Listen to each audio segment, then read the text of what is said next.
واہ بن منبع رضی اللہ تعالیٰ عنہ فرماتے ہیں کہ بنی اسرائیل میں ایک بہت عبادت گزار شخص رہتا تھا جو ہر وقت عبادت میں مشغول رہتا تھا۔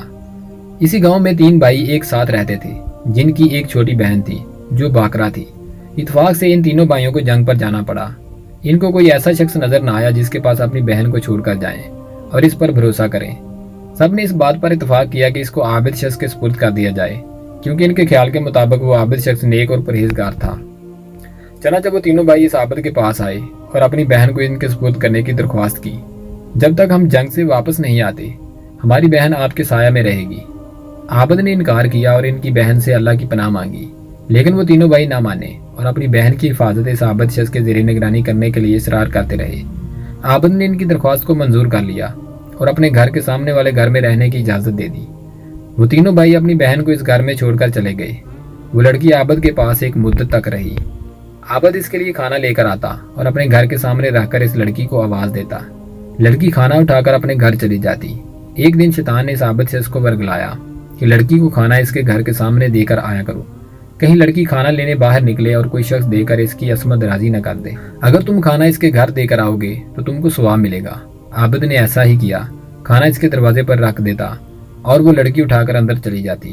ایک مدت کے بعد شیطان اس کے پاس آیا اور ترغیب دی کہ اس لڑکی کو تنہائی سے وحشت ہوتی ہے، اگر تو اس سے بات چیت کرے تو وہ تجھ سے مانوس ہو جائے گی۔ اس عابد شخص کو یہ بات بھلی لگی۔ اب وہ اس لڑکی سے دروازے پر کھڑا ہو کر بات چیت کرنے لگا۔ پھر شیطان نے اس کو ابھارا اور کہا کہ اگر لڑکی کے گھر میں جا کر اس سے بات کرو گے تو لڑکی باہر نہیں آئے گی اور کوئی اس کا چہرہ نہ دیکھ پائے گا۔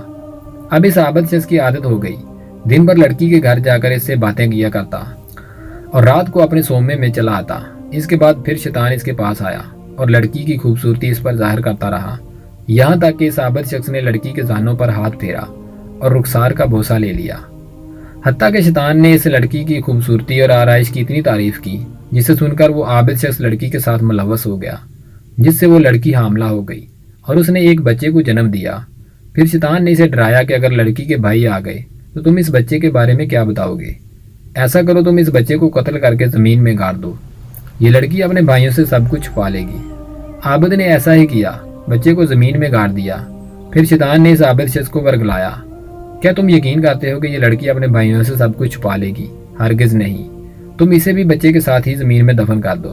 پھر اس عابد نے ایسا ہی کیا اور دونوں کو دفنا کر ایک بھاری پتھر اس پر رکھ دیا اور زمین کو برابر کر کے خود اپنے عبادت خانے چلا گیا۔ کچھ دنوں بعد لڑکی کے بھائی واپس آئے اور عابد کے پاس جا کر اپنی بہن کا حال پوچھا۔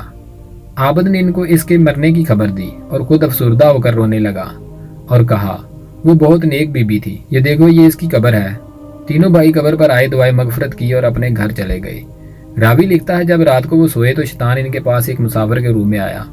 سب سے پہلے بڑے بھائی کے پاس گیا اور ان کی بہن کا حال معلوم کیا۔ بڑے بھائی نے قبر تک کا سارا واقعہ سنا دیا۔ شیطان نے کہا یہ سب جھوٹ ہے، تم نے اس کی بات پر کیسے یقین کر لیا؟ سچ تو یہ ہے کہ اس عابد نے تمہاری بہن کے ساتھ بدفعلی کی، وہ حاملہ ہو گئی، اس نے ایک بچہ جنا۔ آپ لوگوں کے ڈر سے اس نے دونوں کو قتل کیا اور زمین میں گڑھا کھود کر دفنا دیا۔ جس گھر میں وہ رہتی تھی اس گھر میں دروازے کے داہنی سائڈ پر دونوں ماں اور بچہ ایک ساتھ دفن ہیں، تم جاؤ اور جا کر دیکھو۔ پھر وہ شیطان دوسرے 2 بھائیوں کے خواب میں آیا اور اسی طرح واقعہ سنایا۔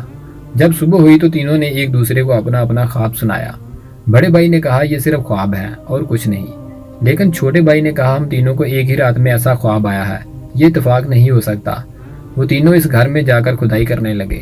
جب ان تینوں نے اپنی بہن اور بچے کو زمین میں ایک ساتھ دیکھا تو غصے سے اس عابد شخص سے سچ پوچھا، تو اس نے شیطان کی اس قول کی تصدیق کی اور کہا مجھ سے بہت بڑی غلطی ہو گئی، میں کسی کے بہکاوے میں آ گیا تھا۔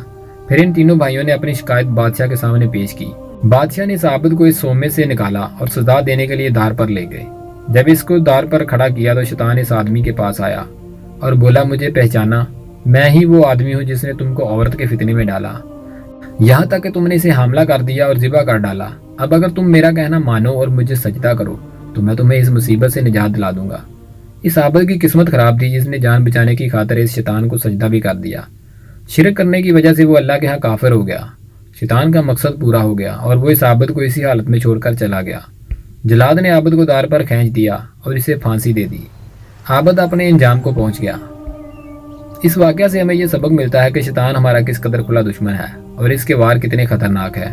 وہ ہم کو بار بار کسی نہ کسی برے کام میں الجھائے رکھتا ہے تاکہ ہم اللہ تعالیٰ سے دور ہو جائیں۔ پیارے دوستو، کبھی بھی اس شخص کی بات پر یقین مت کریں جس نے پہلے ایک بار آپ کو دھوکہ دیا ہو، کیونکہ وہ بغیر مقصد کے آپ کی تعریف اور چاپلوسی نہیں کرے گا اور وقت آنے پر ایسا پھنسوائے گا کہ آپ کے پاس موت کے علاوہ نکلنے کا کوئی چارہ نہیں ہوگا۔ عابد کی عقل پر پردہ پڑ چکا تھا جب شیطان اپنے منہ سے بول رہا تھا کہ تم اللہ کی عبادت کرتے تھے، پھر میں نے ہی تم کو عورت کے فتنے میں ڈالا، تم سے زنا کروایا اور قتل بھی کروایا۔ ان سب باتوں کے باوجود شیطان یہ کہے کہ مجھے سجدہ کرو، میں تمہاری جان بچا لوں گا، تو اس عابد کو اس کی بات پہ یقین نہیں کرنا چاہیے تھا، اسے سجدہ نہیں کرنا چاہیے تھا، کیونکہ سجدہ صرف اللہ تعالیٰ کو ہی ہو سکتا ہے۔ دنیا کے کسی بھی شخص کو سجدہ کرنا کفر کہلاتا ہے اور انسان کافر ہو جاتا ہے۔ تو برائے مہربانی اگر آپ کا کوئی دوست آپ کو عورت کے فتنے میں ڈال رہا ہے تو اس کے اندر ضرور شیطان ہوگا جو آپ سے یہ سب کروا کے آپ کو انجام تک پہنچا دے گا۔ اللہ تعالیٰ ہم سب کو شیطان کے شر سے بچنے کی توفیق عطا فرمائے، آمین۔ ویڈیو پسند آئے تو لائک اور شیئر ضرور کریں۔ شکریہ، خدا حافظ۔